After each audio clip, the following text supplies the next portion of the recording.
Are you Christopher Michael McNabb? All right, Mr. McNabb, this is your first appearance. This is not your arraignment, so you will not be entering a plea of guilty or not guilty. This is your first opportunity for me to explain what your rights are, for me to tell you what you have been charged with. You have the right to remain silent. Anything you say or do in this hearing can be used against you at a later date. You have the right to have an attorney present with you.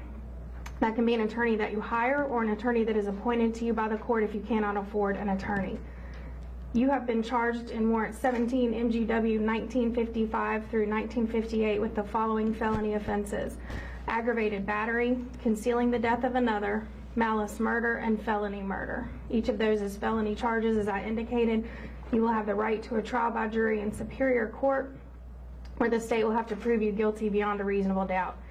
Each of these charges is a felony and will have to be indicted by the grand jury of Newton County. They meet the first Friday of every month, which means their next meeting will be the first Friday of November. In looking at the charges, this court does not have the authority pursuant to OCGA 17-6-1 to set bond for you on the malice murder or the felony murder. You or your attorney will need to file a motion for bond in superior court on those charges. Because this court cannot set bond, once that motion is filed, within 10 days of that motion being filed, the superior court judge will hold a bond hearing.